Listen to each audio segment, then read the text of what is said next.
እኔ ደግሞ አልወድህም። እማፈቅረውም እማስበውም ሌላ ሰው አለ። ማን ነው እሱ? እሱ ማለት የልቤ ማረፊያ ፍቅረኛዬ ማለት ነው። እሱ ማለት ነው።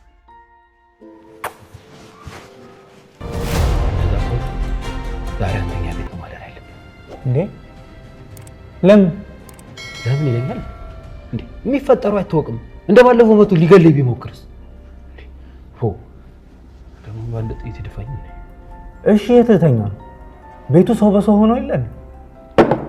አከስተባ ካታስተውሰኝ እነዚህን ሰዎች መንቅሬ ካላስወጣው ማን የሚካደለው? በቃ ለማንኛውም ይል የግድኛ ቤት ሶፋ ላይ ነው ማደር ያለብን። ካደርኩ አይቀር ግን እና ርብቃ ክፍል ቤተኛ ወጣው ደስ ይላል። አንተ ደደብ፣ ርብቃ እኮ የምትተኘው ከአባቷ ጋር ነው የምትመጣው። እኔን ለመጠበቅ ነው ወይስ አባቷን ለመጠበቅ? በቃ አልቻልኩም። ልቤን አሸነፈሽዋል። በልቤ ውስጥ በዚህ ሰዓት ከአንቺ ውጭ ሌላ ሴት ማንም የለችም። ልዕልት ወድጄሻለሁ። ሰላም ውድና የተከበራችሁ ቻናላችን ቤተሰቦች እንዴት ቆያችሁ? ሰብስክራይብ እያደረጋችሁ አብራችሁ ቆዩ። ወደ ጉዳያችን ስንገባ ሚኪያስ እና የቱ አጋች በቀጠሯቸው መሰረት ተገናኝተዋል። አጋቹም ሚኪያስ ቃሉን ማክበር እንዳለበት ነግሮታል። ያ ካልሆነ ግን እህቱ እንደሚገለጥ አስጠንቅቆታል። ተከስተ ግን እያጭበረበረን ነው፣ ምን ማረጋገጫ አለን?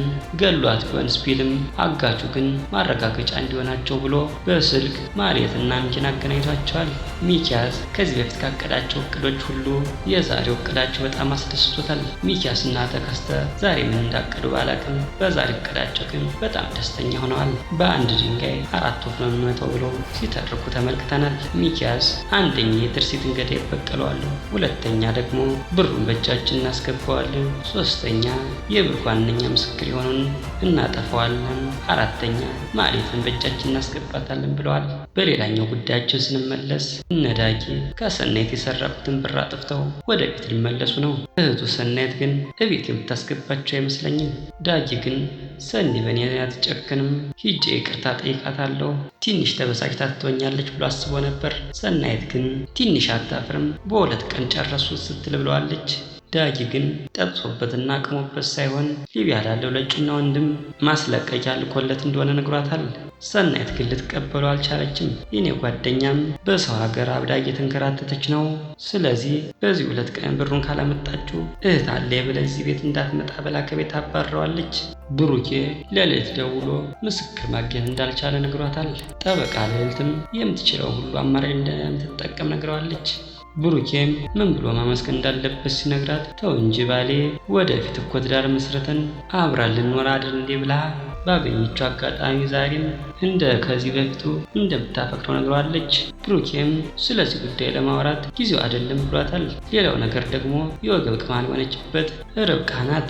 ባገኘችው አጋጣሚ ሁሉ ሚስት መሆን ነው የፈልገው እያለች ልታሳብደው ነው። በዚህ ክፍል ግን ትዕግስቱ ተሟጧል። ካልሳሙ ብላ ስታስቸግረው በጥፊ መቷታል። በጣም ተናዶ ከሷ ሽሽት ወደ ልዕልት ሂዷል። ሚኪ ሰዓቱ እንደጠፋ አውቋል። ባለፈው ክፍል ወይዘሮ ሩት ሰርቃ እንደወሰደችበትና ቡርኪ ልታስገድለው እንዳቀደች ነግሬያችሁ ነበር። እናም ይህ ሰዓት ለእቅዱ አንዱ ክፍል ነበር። ብሩኬን ስታስገድል የሚኪ ሰዓት ከዚያ እንዲገኝ የፈለገችው። በስተመጨረሻም ሚኪ ነው ገዳዩ ብላ ልታሳስረው የፈለገች። በአንድ ድንጋይ 2 ወፍ ይሉሃል እንደዚህ ነው ብላለች። በስተመጨረሻም ቡርኬ ልዕልት እንደሚያፈቅራትና የልጆቹ እናት እንድትሆን እንደሚፈልግ ተናገረ። ልዕልት ይህን ነገር ስትሰማ በጣም ነበር የተደሰተችው። የምር ቡርኬ ታፈቅረኛለህ ብላ ስጠይቀውም አንቺን እኮ አለማፍቀር አይቻልም ብሏታል። ልዕልትም ዛሬማ በደስታ ትግደላት ብሎ የላከ ሰውም አለ ብላ በደስታ ስጫህ ነበር። ዛሬ የደስታችን ቀን ነው ብሎ ብሩኬና ልዕልት አብሮ አምሽተዋል። በዚህ መሃል ግን ርብቃ በጣም ተናዳባቸዋለች። ሁለቶችን ዋጋ እንደምታስከፍላቸውም ስዝት ተመልክተናል። በቀጣይ ክፍል እስከምንገናኝ መልካም ጊዜ